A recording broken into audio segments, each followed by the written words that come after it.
We have got an awesome interview for y'all tonight. I'm so excited. We've been trying to work this out with schedules for a little while now, and I was hoping that we would be able to pull this thing together for Heart Awareness Month here in February. You all know the story about my own father, my own journey to be healthy and keep my heart ticking for a lot longer than my dad's did for my own 4 kids. So I came across Dr. Allo's content via Texas Heart Doc, who we had on a couple weeks ago, and just was very impressed with his ability to just take time out of his day, mainly as a busy cardiologist, to answer thousands and thousands of questions that people have on TikTok, on YouTube, wherever you find him. You can find him on all the socials, and we'll be sure to link his socials in the description of this video. But he was kind enough to come give us some of his time tonight and do an interview here for On the Pen. So I'm going to welcome in Dr. Muhammad Allo. Dr. Allo, welcome to On the Pen. All right. Thanks for having me. I'm super excited to be here. I appreciate it. My pleasure. The pleasure is all mine. And I know that our community over here is going to be super excited to hear from you, to hear from me enough. I call myself a pretendocrinologist. I'm just a dude on the internet who got diabetes, was looking at bariatric surgery, and then discovered GLP-1s to treat obesity and diabetes. And I fell in love with the science behind it and just started making videos, and here we are. So I always get geeked out to talk to experts, and so that's what we're excited to talk to you about tonight. All right. That's a very common story. I get a lot of patients. As a cardiologist, we got to clear a lot of patients for surgery. So they come to us saying, I'm having a hip replacement, I'm having a whatever, then I need you to clear me. A lot of times we get these patients that are, well, I'll tell you a story. Let's just call him Alan, right? So Alan comes to me, he's 476 pounds, and he's like, I need clearance for gastric bypass surgery. So I'm like, oh, cool, come on over, whatever. I meet him, we're talking. I'm like, all right, so, when is your surgery? He's like 30 years old, maybe.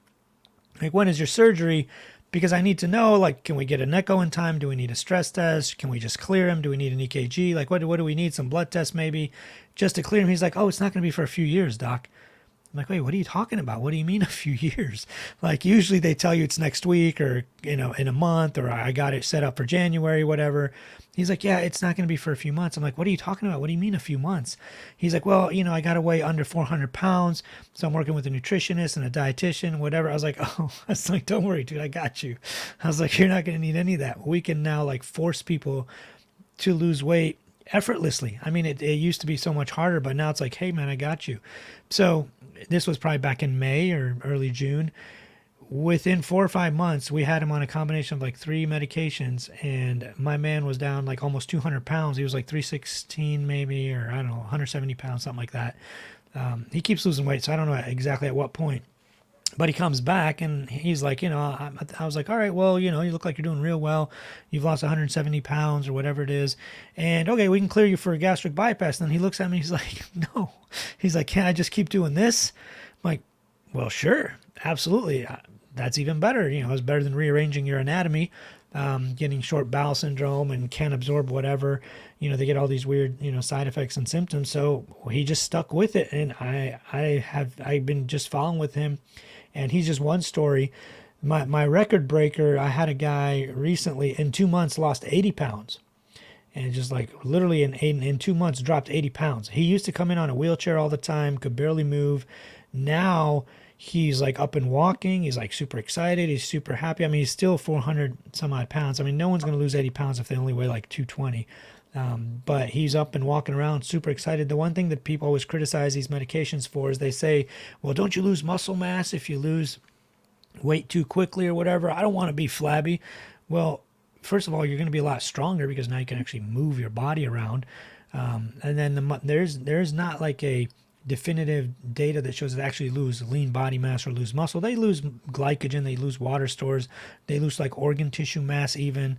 But all of the studies that have been done on weight loss, whether they've lost weight with exercise, calorie restriction, however they do it, if you lose that much weight that quickly, you're going to lose some fat-free mass or some lean body mass. So I think that data and those scare tactics are people trying to scare you from using GLP-1s or any of these weight loss medications, just, overblown. I mean, you got people who are 480 pounds that are now 420 and are like, this is the greatest I've ever felt, doc. You know, I can get up, I can walk around, I can mow my lawn, I can walk to the mailbox. So there's lots of amazing stuff like that. And I think you said you had Texas Heart Doc on here too.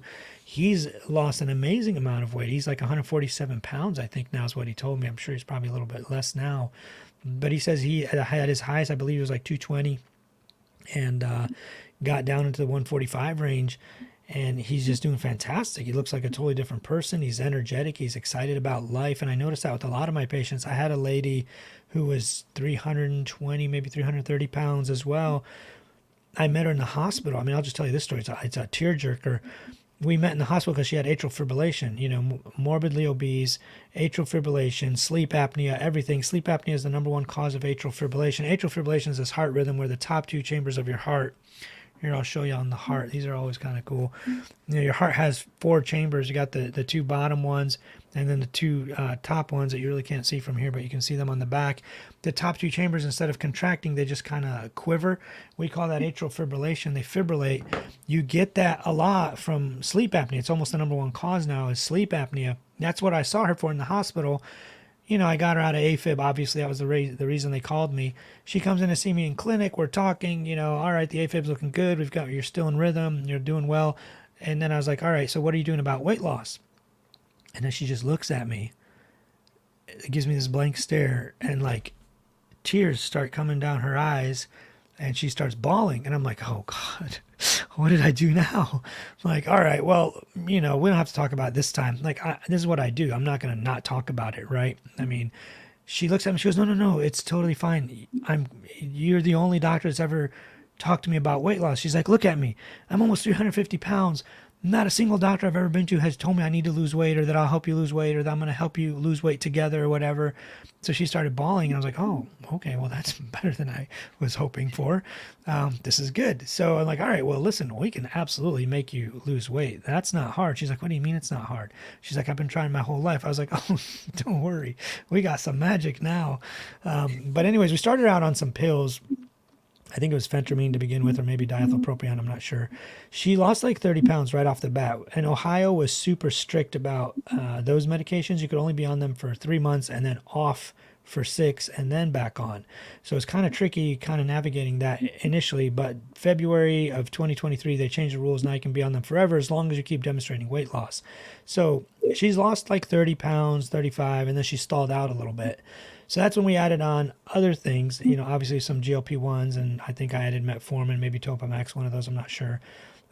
Weight just started flying off.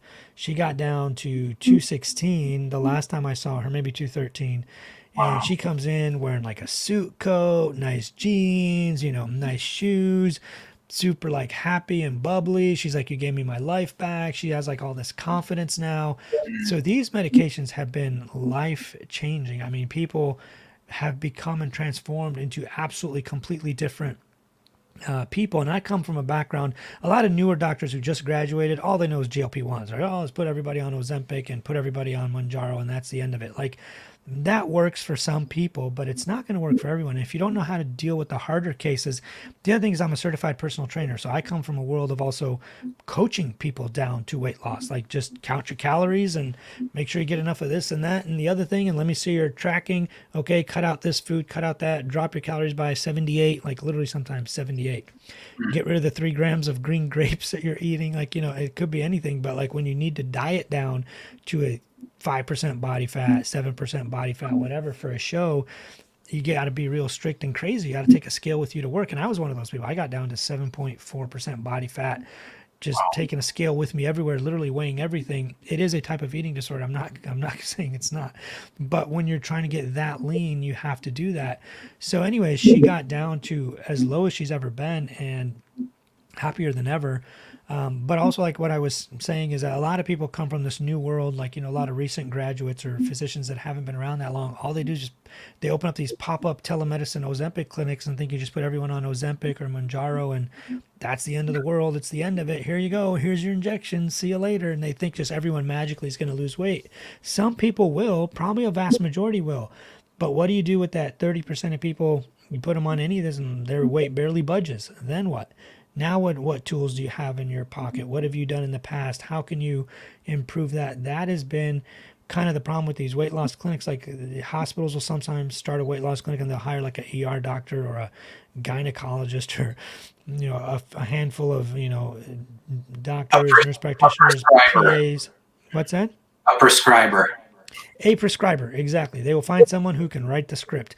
And they think that if you just hand someone an Ozempic script, that's the end of it. The data has shown time and time again that if you just put people on Ozempic and walk away or just keep refilling it, they're going to lose that initial 10 to 14 pounds and then they're going to be back. Just like It's every interesting. other.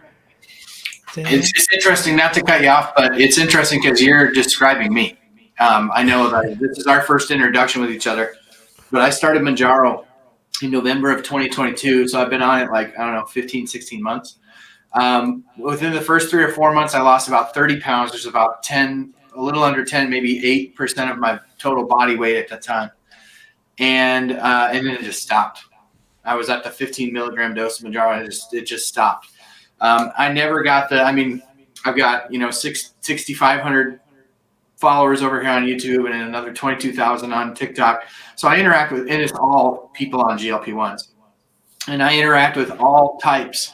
But, you hear from people who are like, yeah, I take a GLP-1 and I'm never hungry. I never, I can't even look at food. That's never been my story on these medications. So now I'm at that point, all right, what else do we have to look at?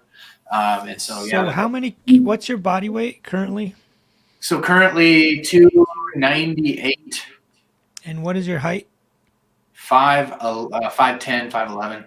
And what did you weigh originally before this? When I first was diagnosed, when I first started GLP-1s, it was 312, and my highest. You really haven't lost much weight at all, 10, 12 No, pounds. I got down to 276, and then it started creeping back up. Okay, and what do you think caused that? I hit a plateau at the weight loss that it was giving me. I was on the 15 milligram. I really have changed this whole time. So this obesity discussions, Dr. Allo, I feel like can be a bit nuanced because obesity is not just a disease of the body. It's a disease that affects the mind and the spirit and everything, right? And so I have been on a 20-year cycle of yo-yo dieting and mostly with the ketogenic diet. So I was diagnosed diabetic in the November of 2021, so going back 2 years and change. And my doctor is a keto zealot. And so he was like, you got to go keto. And I said, well, I've been yo-yoing on ketogenic diets for 20 years. I think it's part of what landed me in this metabolic mess is doing this every year. Gain 45, lose 30, gain 45, lose 30. And that's what I did for almost 20 years. But I obliged, just trying to be a good patient. And in a year of keto, I went from 319 to 312. I told him I don't lose weight on keto anymore. And he's like, well, you would be 1 out of 500 people or 2 or 3 out of 500 people. And so that was kind of my story. And so like generally I try to eat lower carb. I definitely eat on even a bad day, probably under 100 grams of carbohydrates. Just to keep my blood sugars in check. Did you ever track calories? I have not. And so what I was getting at was when I started Mounjaro, I was just sick of the dieting, the doing anything that felt extreme because I know about myself and my disease is that the pendulum swings really hard back the other direction. So I really have done nothing different in this whole time. I've done absolutely nothing different. I haven't increased my calories or increased my movement. Matter of fact, the only time that I've intentionally increased my movement and really watched closely, well, I should say there have been times where I watched my calories a little bit closer, but intentionally increased my movement and intentionally watched my calories at the same time was when I started putting it back on. So I don't know. I think I've got to get to the point where I'm strict and really, really reducing my calories low. Otherwise, I don't think I'll see the scale move. But you're part of that. So there's a few reasons why that happens. Sometimes even without medications, if you are eating 3,000 calories a day to maintain a body weight of 300, usually that's what it is. Well, it's probably a little more. It's like 3,600 calories a day to stay at 300, right? That's about that's about what everyone's metabolism generally is. You cut your calories by 600. Now you're, let's say, eating 3,000 calories a day. For a 300-pound person, that should cause weight loss. Usually I tell patients and I tell people when I was coaching them, if you just add a 0 to your weight, let's say you're 180, 1,800 calories, you should lose weight. Women might be just a little less, but just start at that. Just add a 10, multiply your weight by 10, eat that many calories a day. You will absolutely lose weight, the vast majority of people. Now, what happens is when people start losing weight, you got to 276, that caloric intake that you are now eating, let's say it's at 3,000, now at 276, that's your new maintenance, or you've metabolically adapted and you got to go a little bit lower. But if you're not even tracking, you're not even keeping track, and you're not tracking at all, it sounds like you just are eating like intuitively, which can work. But I usually tell patients to track first. So you're going to have to get on MyFitnessPal or the Carbon Diet app. I like those two the best. Carbon I like more, but it's like $8 or $10 a month maybe. But I like Carbon, the Carbon Diet app, because you check in with it once a week, and based on how much you've eaten, what you've eaten, and how much weight you've lost or not lost or gained or maintained, it will adjust your macros as needed. It'll say, well, your protein's about the same, increase by 100 calories or decrease by 200 calories or whatever.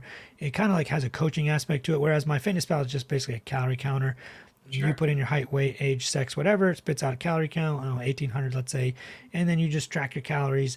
I like the database that MyFitnessPal has better, but you kind of get used to the Carbon one. But either way, so in your situation, you have a problem of maybe you metabolically adapted to your calorie count, or you imperceptibly started eating higher calorie foods, especially like keto. Fats have 9 grams.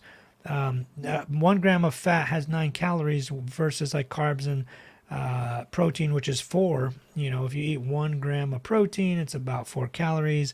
It's over double for fat. So if you're putting like olive oil and I don't know, just eating stuff that's more fatty, you're going to increase your calories without even knowing it, because it's imperceptible sometimes. Like even a bunch of chicken wings could have way more calories than you think by looking at just a bunch of chicken, right? You think it's 100 grams of chicken, but because fat was infused into it and it was fried, it's a lot more. Nuts and seeds have more fat, so they're usually a little bit higher calories. Salads, if they put the olive oil or whatever they're doing with it, you end up with more calories, even though you think you're eating healthy and you're eating a salad. So you're going to have to probably track calories. Another thing you absolutely could do, GLP-1 medications usually make it so that you generally cannot overeat. For the vast majority of people, if you're on a GLP, when you sit down to eat, you're not going to be able to eat that much. People do build up a little bit of a resistance to it over time, and that's why we sort of accelerate the doses. But what we can do is add something like phentermine or diethylpropion, whichever. Usually, I usually start people on that. I start people on metformin plus phentermine. Phentermine is an appetite suppressant, which makes it so you don't ever want to eat. And it works really, really well. I usually start with that on the outset because it's a pill. You don't have to inject yourself or anything. You start with the pill. It's like once a day. You take that for as long as you can. As long as you're losing weight, we just leave you on it. There's no reason to go to more expensive medications. Your insurance may or may not like it. Insurance may not cover it whatsoever. That's the problem with those.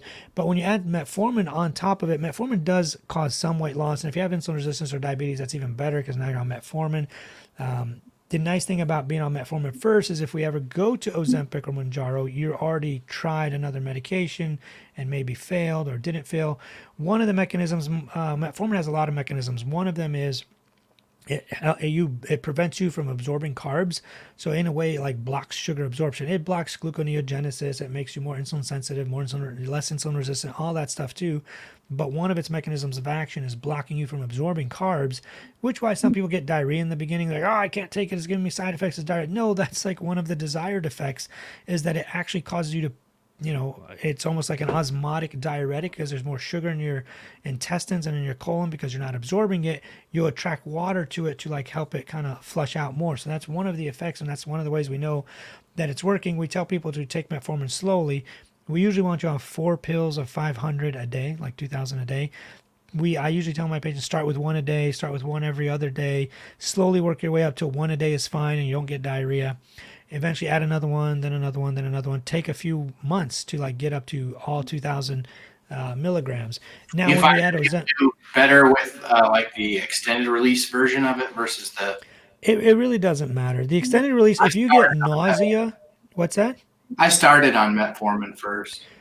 Yeah, if you should be on all three, to be honest with you. If you get the nausea effects, or if you get the diarrhea effects, we usually switch you to the long acting. If you get the nausea effects, we usually switch you over to the short acting. But it really doesn't matter. If you just do it kind of slowly or like way slower than the problem is most doctors hand you a script and say, go, take 1,000 in the morning, 1,000 at night. They don't understand, like, a lot of people are going to get diarrhea and hate you or think it's not working or think it's a side effect and think it's not working with them. So we definitely don't want that. So normally we'll put people on phentermine and say, go, phentermine plus metformin, see how much weight they lose, how often they lose it. Then you stack on even a low dose like Ozempic, the starting dose, Mounjaro 2.5 or Ozempic 0.25, whatever.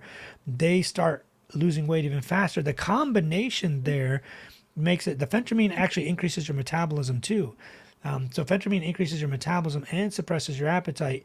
When you are actually like hungry and actually sit down to eat, the Ozempic or Mounjaro or whatever makes it so that you can't eat that much. So you get like this blast from all different sides, while the metformin is making it so you can't absorb carbs, you're a little more insulin sensitive, less insulin resistant, all that stuff. So that combination, those three together, really, really work. You can add on Topamax. You can do other things. You could switch to diethylpropion. Sometimes when somebody's like kind of maxed out on the phentermine, we switch them to diethylpropion.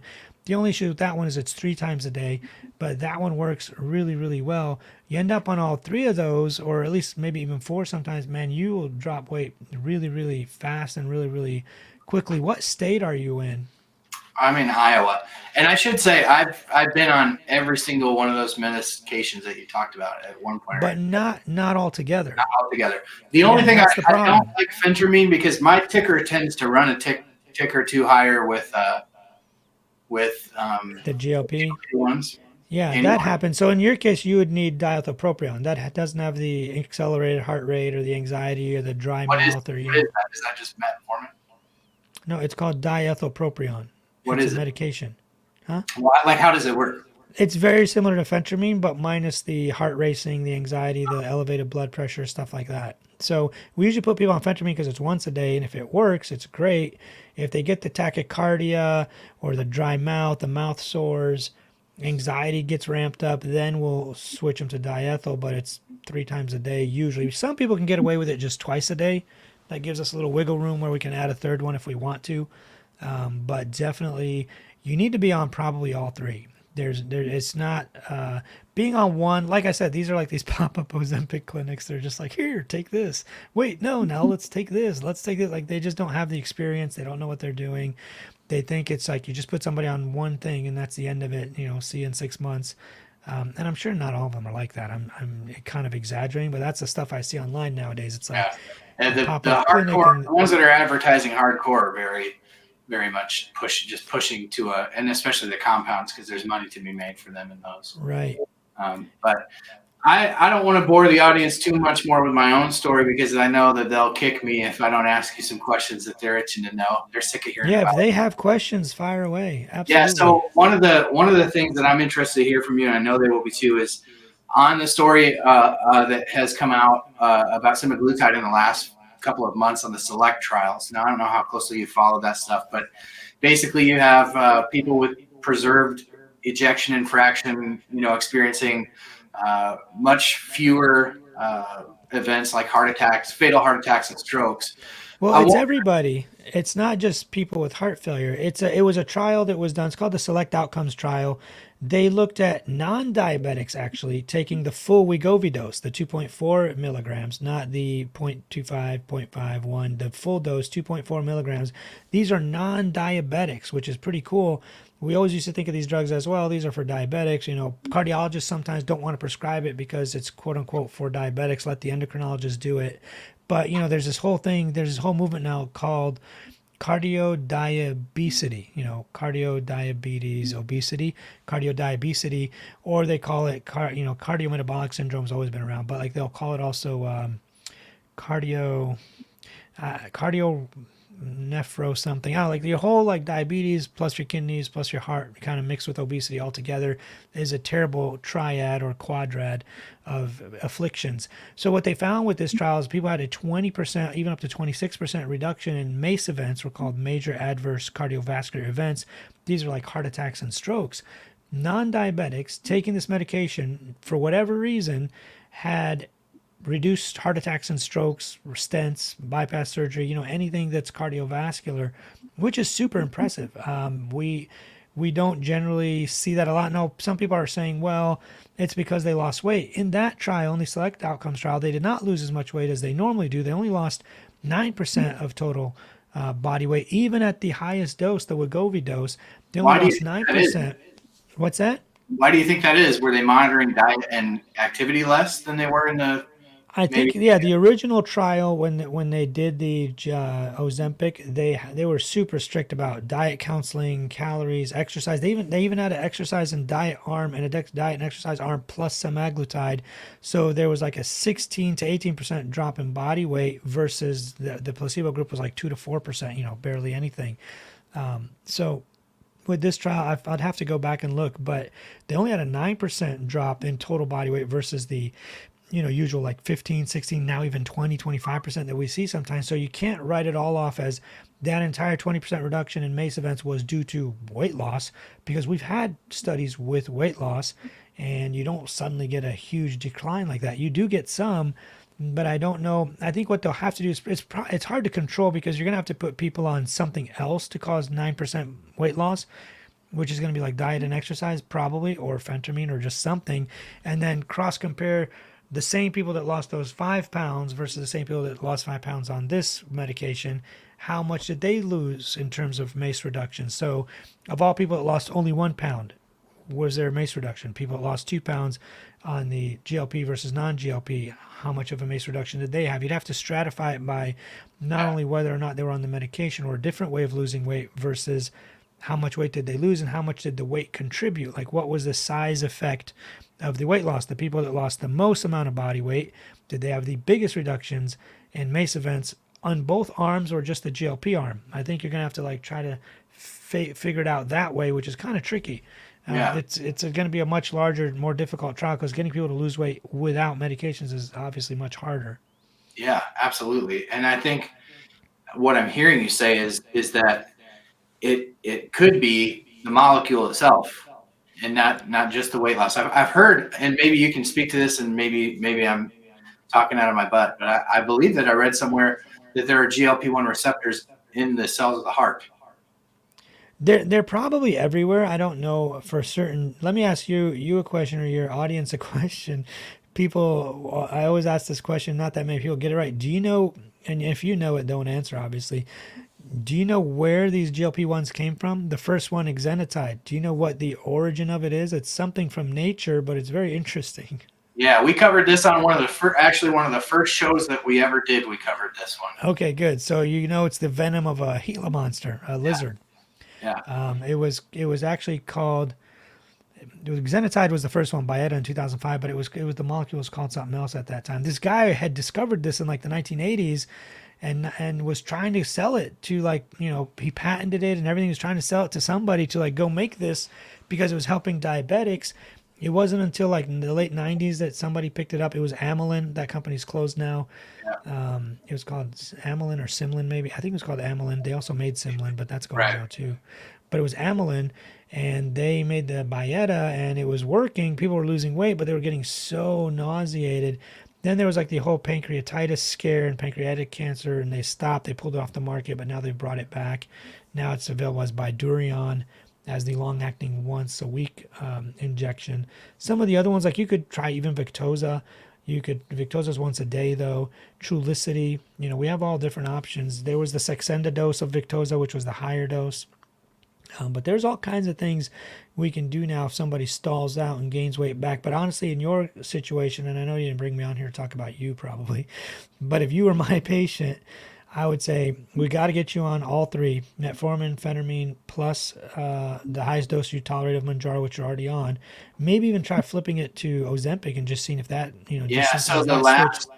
the last 3 months I did switch over. In the last 3 months I was taking Ozempic, and Yeah. that's when my weight really shot up. So I was maintaining at about a 30-pound weight loss with the 15 milligram Mounjaro, and my weight started to creep up maybe like 5 pounds. And I told my doctor, I was like, I don't have anywhere to go with this Mounjaro. And I've heard from, at least anecdotally, enough people that actually respond better to semaglutide, because I think it's more of a blunt GLP-1. Yeah. So it actually, I think this is my experience, but I think the GLP-1 part of semaglutide is a little bit stronger because I really get that delayed gastric emptying Yeah, with yeah. it that I never really got a whole lot with Mounjaro. So, but So I one did. thing you can do you notice by the end of the week you're eating more or you don't feel it as much? So I noticed that with both of them. I Okay, feel so like one I thing you can do is bring it closer together instead of taking it on the first day and then again on the eighth day. Do it on like I don't know day one and then day like five. So before it kind of fully wears off to have, keep the level high because some people are fast metabolizers, especially since you're young. You're not like a 60 or 70-year old. So 16, 70-year olds, you can get away with. You might even spread it out. We might tell them to take it every 10 days yeah. because they're just like, oh my god, the second I gave myself that second injection, I feel miserable. Okay, then just stop. Wait till the 10th day and inject yourself. In your case, I would go the first day, maybe the fourth or fifth day, and see if you can keep that level higher for a longer period of time. Definitely the phentermine in your situation is probably going to make a huge difference. I would track calories just to know, just Yeah. like to find out how much am I actually eating? Like, what do I need to eat to get there? Because you may, I mean, if you get, the thing is like your metabolism will reset too. When you get down to a new body weight, you said you're like 5'10, let's say you get to like 190, right? Or 185, I don't know, just pick a number. Your metabolism will reset to what a 180-pound-year-old needs. Now you only need like 1,800 calories a day to lose weight. At about 2,300, you can maintain. You're going to gain weight initially. You'll gain 5 to maybe 10 pounds, most men at least. Women will gain 5 to 7, men about 7 to 10, maybe 12, right off the bat once you increase calories. Once you come out of a calorie deficit, which you were, you come off a calorie deficit, now your muscles are taking back up glycogen. Water goes with it. Every gram of glycogen, 3 ounces of water follow it. So you're going to shoot up in weight 7 to maybe 12 pounds right off the bat once you increase your calories, even to maintenance, not even So a surplus. maybe that's what happened with the Ozempic is maybe I would my calories just subconsciously I was eating more even though I didn't feel like it. But again, I've been practicing more of that intuitive eating. I don't eat if I'm not hungry. If I'm hungry, Yeah, I eat. well, When I'm full, sometimes I'm you, not. like I always tell my patients, you don't have to actually eat. Like if you're not hungry, don't force feed yourself. Definitely get enough water and fiber. But if you're not hungry, move on. Go to sleep hungry. No big deal. I mean, it's not optimal, but it'll get you the results. Eventually, we can tweak it and get you off, some of the other meds or, leave you on just a much lower dose. But the whole idea is once you get down to an ideal body weight or whatever body weight you want, no one can tell you what you should weigh. But once you get down to what you like, at that point in time, we got to crank your calories up a little, and then you're going to put on some weight, mostly water and glycogen, and then you got to maintain that. And then we kind of leave you alone. There's also this metabolic adaptation thing that happens quite a bit. I talk about it a lot in my book, Actual Weight Loss. Some people, before we had these meds, they're in a calorie deficit for a long time, like 3 months, 4 months. They're losing weight. They stall out. Let's say you get to, you said 276 maybe. You get to 276, you're stuck there, you're stuck there, you're stuck there. In your situation, we would crank your calories back up a little. Let's say you're eating 3,000. We'd put you back up to 3,300, maybe 3,400, have you gain back those 10, 12 pounds, sit you in a calorie maintenance or even a little bit of a surplus for 3 to 4 months, 5 months, 6 months to bring your metabolism levels back up so that now you are able to consume more. You'll crank up your weight almost initially right up to those like 10, 12 pounds immediately, but then you'll kind of stay there. Well, you could keep increasing your calories gradually till your weight starts going up even more. Like you get to, let's say you get to 312. You were 300, now you're 312. You stay there, you're bringing up your calories. Finally you get to 314, 316. Then we know you've hit your kind of limit. Then we could cut out 200 calories or so and get you back down a little. That will bring your body back into your kind of like a new maintenance zone at 312. Maintain that for like 6 to 8 months. Stay at that 316. I'm just making these numbers up. We're assuming you were much heavier, like 360 or whatever. But you maintain that 312 for even a year if you want to. You're happier, you're eating more, you're not obsessed with food, you're not tracking like a madman. All of that, stick with it. Then we bring the calories back down again. And all of a sudden, weight starts coming off at a much higher calorie count. We can leave you at like 2,900 or 3,000 again, whatever it was, 2,800, let's say. Now weight will start flying off again because now your body's like, okay, we got to lose weight again. And the meds just make it a lot easier to stick to these numbers. These medications aren't like magic. They're not going to like not make you put food in your mouth, but they make it a lot easier for you to stick to a calorie count. And that kind of approach seems to work the best, if you ask me. where we combine the older methods of straight up calorie counting, dieting down, all of that with the medications that make it so much easier. It's like willpower in a bottle or in a pen, I guess, for some people. But it just, that combination of the three meds together, plus calorie counting, plus being like consciously aware of like, hey, I'm not really hungry. Why am I eating? I'm not hungry. Move on to tomorrow. No big deal. Just get enough water, get enough fiber, and you'll be okay. I think a lot of that would be very helpful if people just understood that. Too many people think you're just going to get an injection and you're just going to lose weight magically for the rest of your life. As you've noticed, that just doesn't happen. Absolutely. That's interesting stuff, and I'm definitely going to look up not only the diethyl, whatever you said. Propion. I can send you that in a link or text. Is that a central nervous stimulant like? It's almost exactly like phentermine. The mechanisms of action are almost exactly the same. It brings up your metabolism. It's like a stimulant, like Adderall almost. When little kids are super overweight, we put them on Adderall or like Ritalin. They lose weight. It's the same thing. It's a stimulant. It knocks out your appetite.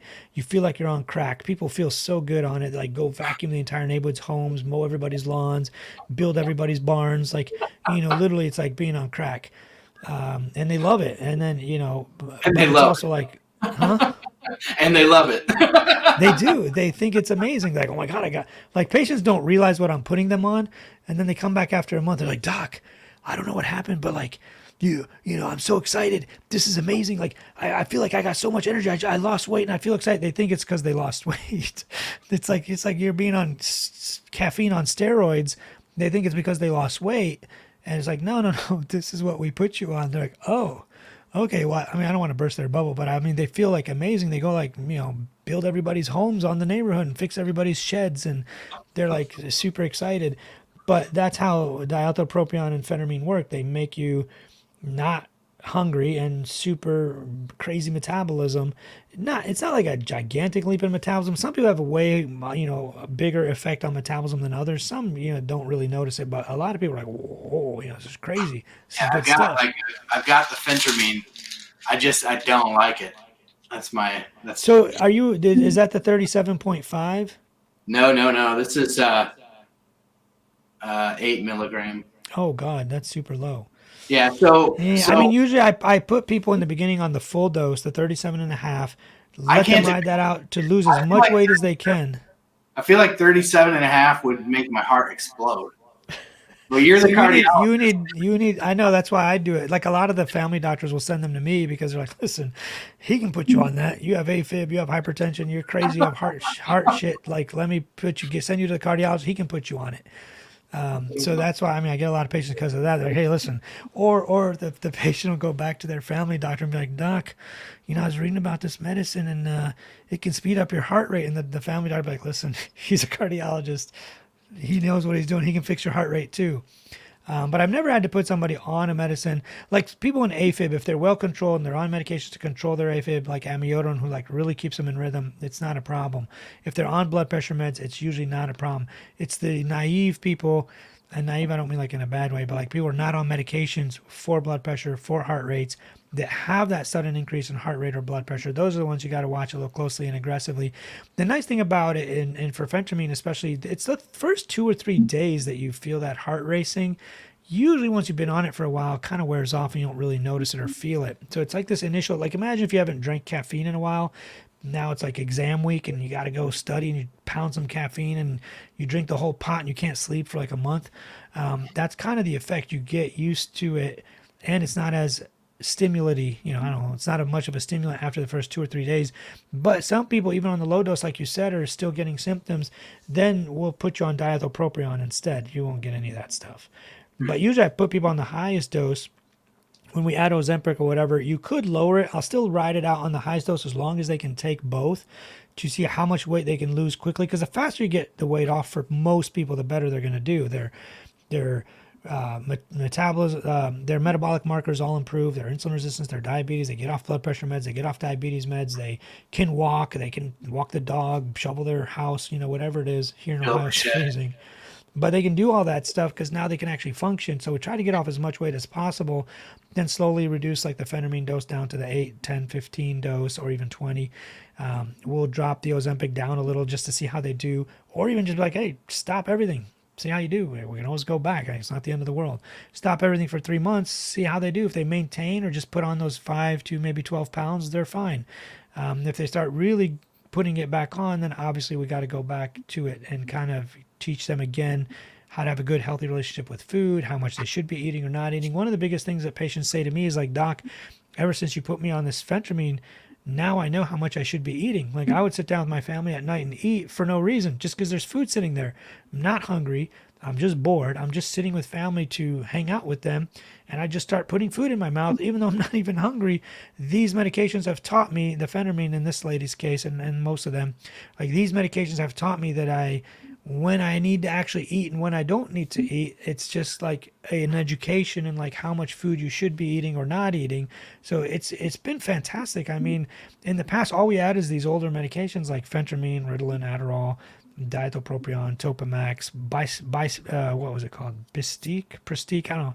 There was this one, they took it off the market. What was it called? I Correct. can't even remember. It's been so long. Buy stick or something like that. I don't remember. There was a few, but all we had is those older medications. Once these came on the market, it was like, whoa, this opens up a whole new world of like, we can like force people to lose weight effortlessly now, and they have no choice. Like I tell my patients sometimes, do what you want. You're gonna be like 30 pounds lighter next time I see you, and they're like, what?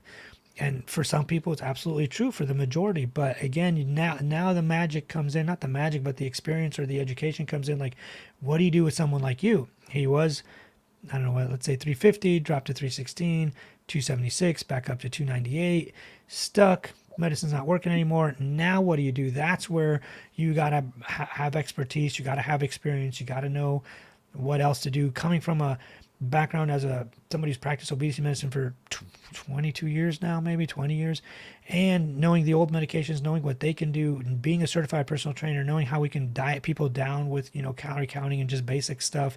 You said you're not very active. Even if you just walked for 10 minutes a day, that would help. If you don't lift weights, that would always help. Not because the actual lifting weights is going to cause weight loss or the walking is going to cause weight loss, not for that. But mentally, it puts you in a place where I'm putting all this time and effort into working out and lifting and going on walks. I should also put effort into not putting food in my mouth when I don't need to be. So just like mentally, your mental headspace will even be better. I talk about mindset a lot. I even have like a free weight loss course, a mindset weight loss course where people can just learn about the whole mindset of weight loss.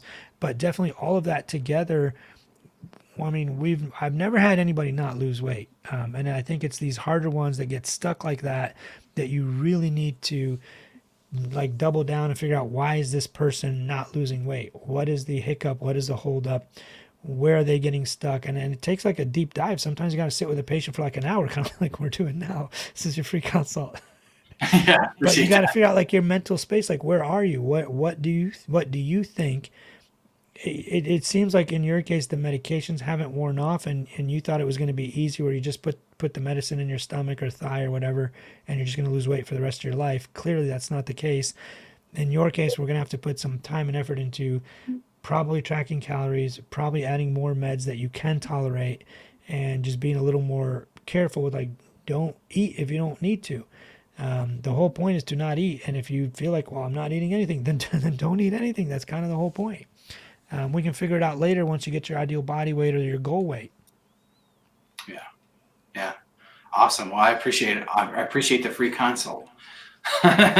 Wasn't my agenda. I assure you of that. It wasn't my agenda No, to no, get, it's totally but I fine. I appreciate mean, but this is the stuff I'm super passionate about. Like, I get these patients all the time, like, well, I already tried that. It didn't work. I'm like, who gave you that, first of all? And what? They just thought you were just going to inject yourself for the rest of your life and you're going to get, like, you're going to lose 1,000,000 pounds? Like, that's just not, it doesn't work that way. That's a bizarre thought in my mind. Like, the problem is, like, I've heard also these practitioners, and they may be doctors, nurse practitioners. It doesn't matter. I'm not like trying to discriminate against nurse practitioners, but it'll be like they'll come to your house and inject you. You just got to pay them $1,000 a month. Like, wow. what? Like, that's not weight loss. Like, you're just showing up and injecting this person and walking away. Like, you don't talk to them, you don't counsel them, you don't weigh them. Like, you literally just show up and give them an injection and walk out. Like, what? Like, that's just a bunch of nonsense. That might work for some people short term, kind of like you've noticed or other people have noticed. I have patients that have noticed this as well, and then they finally find me somehow and they're like, oh, well, okay, this is way different now. We can really lose some weight. One of the people in my community, I have this weight loss slash heart health community. One of the ladies in my community has lost 117 pounds now, and she is like crying every time we meet. We do these Zoom lives Monday evenings. She cries every time. She's like, I can't believe this. I never thought this would work. We actually had to raise her calories.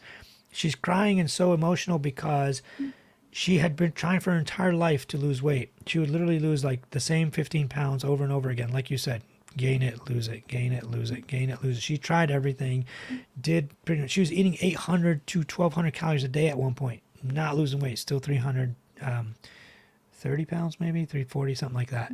Would lose 10, 15 pounds, gain it back, lose 10, same as you, tried all these wacky diets, crazy keto and God knows what, all these bizarre restrictive diets, which they do work as long as you control calories. All diets work. I mean, you know that. It's not rocket science. But she's been doing all that. I'm like, listen, you are in a very, very low metabolic state. You're eating 800 calories a day. You're not losing weight. Let's crank you up to 2,800. Like, you're 300 some odd pounds. You should not be eating what a 5-year-old should be eating. Like, that's just nuts. She had like a severe form of metabolic adaptation. She adapted to 800 calories, maybe 1,200 calories a day for the longest time. We put her up slowly, went up to like 1,600, 1,800, 2,200, all the way up to like 2,800, 2,900. Finally, weight started coming off. In her case, she likes walking. She does like, stuff like that regardless on her own. She enjoys that. Recently, so she's lost 117 pounds since I'd say about May or June of this last summer, and she's just killing it. I mean, just doing fantastic. Still eating about 24 to 2,600 calories a day, at that level, still dropping weight, a pound or two here and there. The most she's ever lost is like 10 pounds in a month. She almost feels disappointed when it's not 10 pounds in a month. Now I'm like, listen, you can't keep losing 10 pounds a month. Don't feel bad. You lost another 4. It's great. She's got like super high expectations, super hard on herself, type A personality, like, almost all of us. But like, your expectations are a little bit off because you're working so well at like higher calories. She's like, I know, but I'm loving food and I'm enjoying it. I'm eating everything. And then this is in a female whose metabolism is usually lower than men, obviously. So at eating 2,800 calories a day, 24 maybe now, still losing weight at a nice clip, not like the 0.5, a month or point whatever a week. Still losing like 2 to 3 pounds a week, maybe sometimes more, sometimes less, but doing fantastic. And when we meet with her and talk to her every Monday, she's just like bawling her eyes out almost because she just can't believe how and why this works. She's like, I've never been able to do this before. It's been like 7-8 months now. I've never lost this much weight, this sustainably, this easily, this like whatever. She's like, I'm just keep feeling like I'm going to fail and I'm going to gain it all back. I'm like, no, you're doing fine. You're doing it well. Just keep at it. But I think a lot of it, like you said, is the mental game. It's all like a lot of it is mental. You got to be in it, to win it. It's not like you can't be lazy. Like, before, if you wanted to lose weight, you couldn't be lazy, right? You had to work hard, you had to eat less, move more, whatever, all the usual stuff. People think now you're on medications, you can just do nothing. It's not the case. And some people, they still have to do something, or they need a doctor who's going to stack on medications and get them doing the right things and not just keep them on the same thing and trying the same thing over and over again because it's clearly not working, or it'll work for a little while and then you adapt and you kind of go back. In your case, I'd probably inject sooner, go back to the 15 of Mounjaro, add diethylpropion, metformin. It sounds like you're maybe already on metformin. Maybe even add a little Topamax later, just see how you do. But I'd inject the Mounjaros on day 5 instead of day 7 again or 8, and just see if that helps. That might help. Also, be more aware and conscious of what you're eating. I would absolutely track with an app, not because I think that's going to make a difference, but so that you know how much you're eating and you have a track record of what you're putting in your mouth. Like if one week you lost more weight than another, they can go back and say, oh, look, here's how many calories I ate that week versus now. Plus, it has like a coaching feature, and it can tell you, well, look, you need to cut your calories, or you need to increase them. Some people just need to increase it. You might be just too low. So in that case, you might need to increase them. But I think in your situation, just in our brief conversation, I can tell that you probably need to track in addition to adding on maybe a few more things, because it'll give you more of an awareness and an education and like kind of what works for you. I definitely wouldn't go keto or do anything extreme. Just eat what you like. I mean, I usually tell people just eat what you enjoy. It just has to be a little bit less. And that's kind of like the whole premise. Your markers will improve. Now, if you're like a bodybuilder and trying to build muscle or not lose muscle or whatever, it's a different story. We got to be super precise, precision nutrition or whatever. But in your case, or most people's case, they just want to lose some weight. You could literally just eat cookies. You could literally just dump sugar in your mouth, and it adds up to a certain number of calories, and you'll lose weight. I mean, it's not optimal. It's not the best thing in the world, but it works. You might feel hungrier. You might not like it. You might feel like crap, but it does work. But, obviously we're not trying to do that or suggesting that, but definitely that's what I would recommend. That's great. Dave had the cardiologist on this weekend, and my takeaway was the sugar diet. Yeah, no one is suggesting that, obviously. Dr. Allo said, People think that if you eat sugar, you're going to give yourself diabetes, which is just a bunch of nonsense. You cannot eat 1,200 jelly donuts a day and give yourself diabetes unless you have the genes for diabetes. 9% of the country is diabetic. They have the genes for it. They got it from mom or dad. Another small percentage is pre-diabetic. They have the genes for it too. They can eat a bunch of jelly donuts and make their diabetes worse. I always tell people I spent 20 years where half of each year was ketogenic eating. So I didn't. And you're still diabetic. I didn't sugar my way to diabetes. No, it's genetic. I mean, the keto crowd, and especially these carnivore crowd now, they love to tell people that the only thing you need to do is avoid sugar. Somehow magically all your problems go away if you cut out sugar. Like, first of all, sugar is the preferred energy source for all of your organs, your brain, your body, everything. Sure, you can live without it. It's an adaptive mechanism for, like, when we were starving in caves, during the winter months or whatever, your body can adapt to it. But why on earth would you do that to yourself on purpose? There's probably a reason that your body makes it. Right, exactly. Your body can make it. And then I coach a lot of sports. I coach football, basketball, soccer, and like high performance athletes, track, cross country, whatever. When we need to go to a tournament at 5 a.m., I'm not having my kids eat cereal in the morning. They're eating like candy. They're eating nerds. They're literally dumping sugar in their mouth with water, or like a sugary Gatorade or whatever it is. You coming in off an overnight fast, waking up at 5 a.m. to drive an hour to go play for 90 minutes straight. You are not going to like drink some dairy, cereal. Like, you can have the cereal dry if you want to, but that's not fast absorbing carbs. You need like the fastest, quickest absorbing carbs that you can get. Usually Nerds candy or any of these other like gummy bears or whatever is going to be like fast absorbing carbs, sugar water, apple juice, whatever. Any of that is going to be like your best source of energy. It'll replete your muscle glycogen the fastest, and then you have some left over in your bloodstream to like actually play sports. So I don't know, the anti-sugar people are just really weird. They're almost as bad as the anti-seed oil people. But they got some amazing supplements that they can sell you to fix your oxidation. Yeah, what's the guy that's selling the water? The magic water, Gary Brecka. Yeah, he's in and out of jail every 5 seconds. Yeah, probably again at some point. Some of his business partners keep suing him because clearly he's insane. He's like, why don't we? But he sells a $7,000 cold plunge tub that you can buy, a $3,000 electromagnetic mat that you can sleep on, a $2,000 wand to mix in your water, a $4,000 to $5,000 depending on the model you choose, hydrogenizer, something for your water supply. Just a bunch of nonsense. Wow, I need to come up with something. Yeah, you need to make some whole profile about that kind of nonsense and just sell it. My goodness. Well, so one question that I have for you, and then I'll cut you loose because you've been giving me a lot of your time tonight. So on the keto stuff, right? So I'm with you. I think that there's a whole community that is keto that is just so dogmatic that they'll never see the world a different way. Even if the science and data changes, it's like they have to bend it around their reality.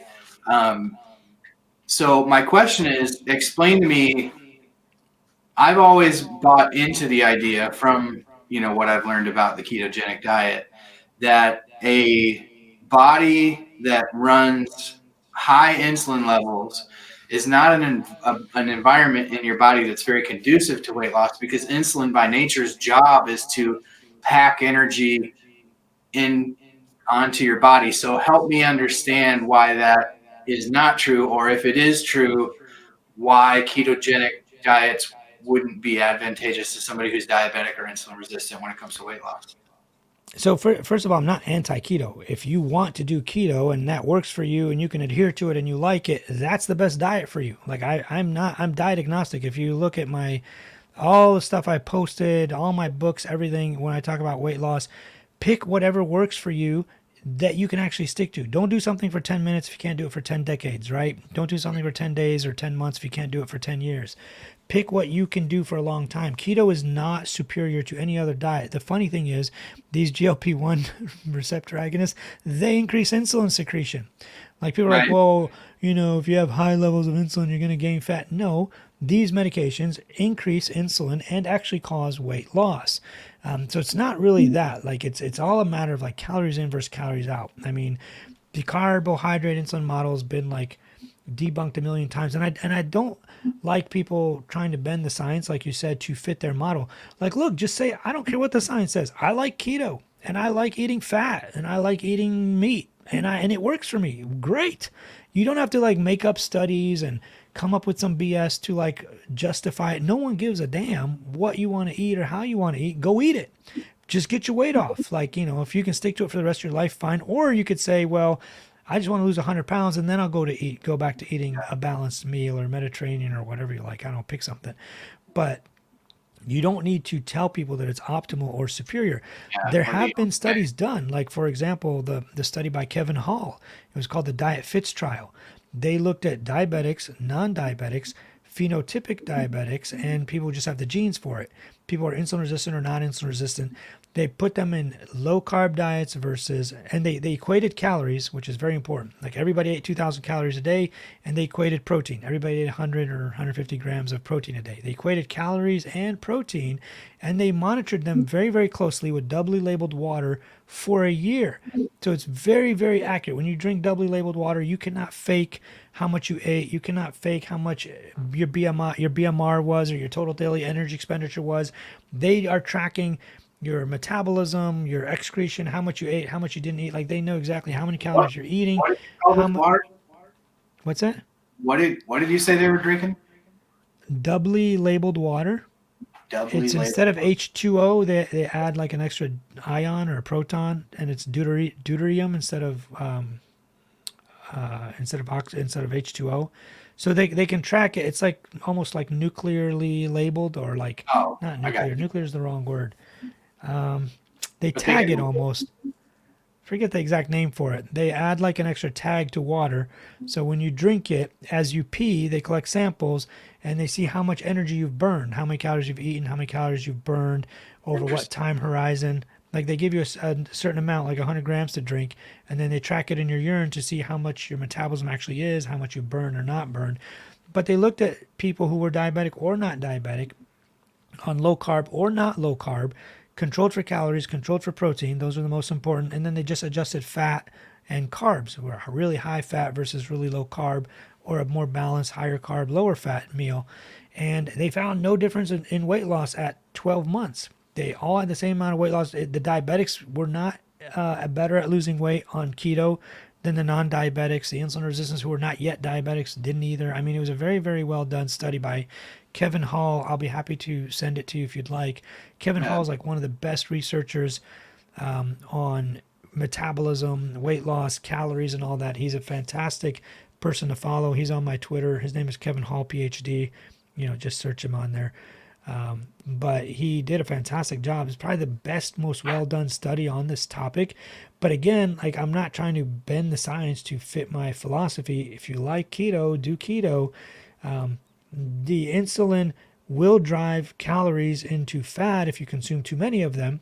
Like if you eat, and it can be any calories, it doesn't matter if it's sugar or not. If you eat 10,000 calories a day of just fat, you don't think you're releasing insulin and it's going to get stored? It's actually easier to store fat than anything else because it's already fat. Mhm. It doesn't have to be broken down. It just gets stored in when it gets into your intestines, it gets broken down into fatty acids attached to a glycerol, packaged up into chylomicrons, which are a type of lipoprotein. I always use these models. This is a lipoprotein, but you can imagine this as a chylomicron, which is a type of lipoprotein that absorbs fats out of your intestines and goes and delivers it to your muscle. When your muscle doesn't need anymore, it goes and stores it as fat in your fat cells. So insulin does drive that if you eat too many calories, but if you're not eating too many calories or you're maintaining or you're in a calorie deficit even, you actually lose weight. It doesn't matter if you're eating too many calories of carbs or fat or protein. All of it can eventually ultimately be stored if needed. Protein's a little harder, but definitely still it can be stored if you're eating more calories than you need. It doesn't matter if it's keto or balanced or what have you. The key is to get under your calorie count. And I would recommend that to most people. Back when we didn't have a lot of medication options, we would just have people count calories for like Weight Watchers almost. They get a point system, but instead it's like actual calories. It's not called Weight Watchers, it's just food. But definitely those do work. You just have to actually do it. But I'm saying this like, and I'm not being mean. I'm not like saying it's easy. It is absolutely hard. Like when I got down to insanely lean and shredded, even though it was like quote unquote easy because I just tracked calories, but it was the hardest thing you'll ever do too. Like, at the end of the day, you're like, man, I'm hungry. You're like, what am I going to do? I'm just going to go sleep. And it sucks. Or like I'll just eat a pickle. It's like 6 calories, but it's crunchy, it's salty, it feels good, kind of fills you up. Go to sleep, whatever.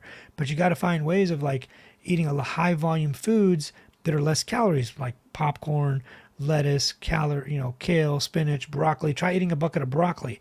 It'll fill you up and you'll feel stuffed, but you probably only eat like 100 calories, So all that stuff, you got to come up with these like tricks and ways of doing it. Like that's what we do when we're like coaching, bodybuilders to lean down. They got to do stuff like this. Like, all right, doc, I got to go eat a bucket of broccoli. Like, all right, he's going to be stuffed and wake up the next morning starving, but they're trying to get down to like 4 or 5% body weight. Now, this is the eating disorder. Please don't try this at home. But still, that's how we used to do it. Now we have medications that make it a whole lot easier and in some cases almost effortless. But then what do you do with the hard cases that are struggling and aren't losing weight or just lost a little bit and still need to lose more? That's where you got to really know what you're doing and really have better options or, more advanced techniques. Yeah. Helpful. So I need to stack some medicine. I need to Start tracking with carbon. eat my weight in straight sugar or buckets of broccoli. No, but tracking. So tracking, maybe tracking and stacking, and moving a little bit more are. Now, are you actually on metformin? No, I was on metformin prior to being on GLP, but okay, you really need to be on probably all three, and I can almost guarantee you next time we talk, you'll be like 190 pounds. Interesting. Well, maybe I'll give metformin another whirl. Who's your doctor? What's that? Do you see a doctor? Do you go to an obesity medicine physician? My doctor is an obesity medicine doctor and an internal medicine doctor. Yeah, they all have to be doctors in something. They just stack on obesity medicine. Did they not suggest to you to be on multiple medications at the same time? So no, I mean, like I said, he's extremely zealous towards the ketogenic diet. It's got a whole program, and so it's kind of like beating my head into a wall. I feel like I've said 100 times. It isn't for me, But I think. Anyway, that's probably an offline topic. He's a good guy. He's been extremely helpful to me and my family over the years. But for this specific issue, it's just so you probably need to go to somebody who has a little more experience in obesity medicine. Like if you go to all the obesity medicine conferences now, they're always talking about like stacking on medications. You should not just put somebody on one, or if you start them on one and they get stuck, then what do? You got to put them on something else, or like counsel them like we're doing now, like start tracking calories, lift a little weights, walk a little, not because it's actually going to contribute to weight loss, but it'll put you in a better mindset around the whole experience. Like you'll be more like bought in almost to like this new way of like kind of eating and acting and thinking of food and thinking of like how you're going to eat.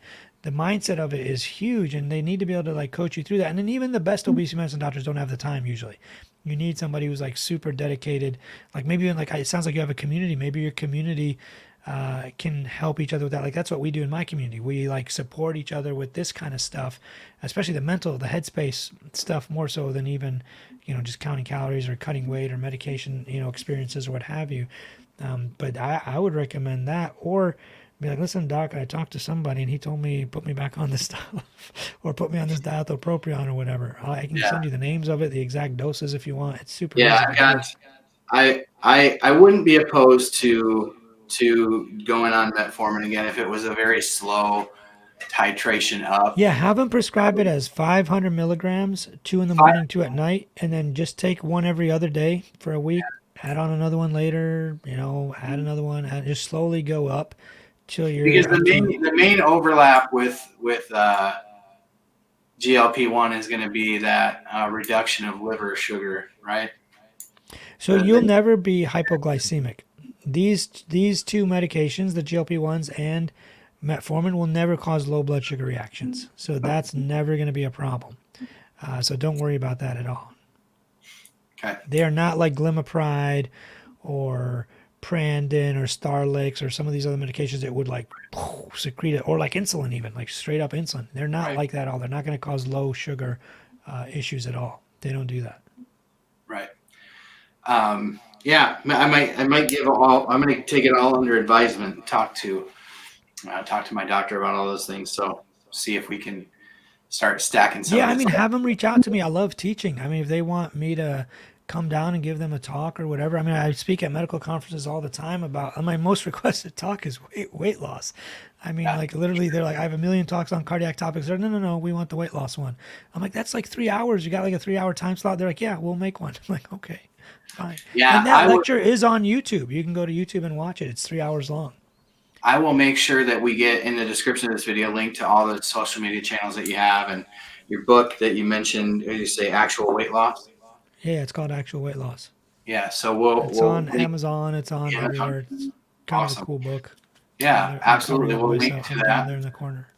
Um, No, but yeah, I'll send you links. I mean, I'm not here to like sell books or anything, no, but happy to point people in that direction. definitely, I enjoy teaching, and the more people that learn about this stuff, and the more like we have an obesity epidemic. It's not rocket science. 70 to 80% of the country is overweight. Over 40% is obese now. If we don't get these numbers down, we're gonna have serious problems. Luckily now they have this new like CRISPR technology where we've been using it in cardiology. There's this medication called inclisiran. It's an injection that's like twice a year now that modifies, it's an mRNA silencing medication that modifies your genetics kind of temporarily, where it crushes your LDL. You drop your LDL cholesterol by about 50 to 60%, 52 ish, 55, something What is like the that. name of this medicine? Inclisiran. Inclisiran. I can send you all that stuff. But it's Yeah. a great medication because you would get an injection once or twice a year now, and it drops your LDL by like 55%. We never had that ability before. It's super easy. They're working on a way of where it's like only once a year, once every 18 months, or even once in a lifetime eventually. It's called this CRISPR technology. It's super fascinating where they inject you with this little molecule. It goes into your genes, edits out the part that makes cholesterol or like makes too much cholesterol, let's say, because you do need it.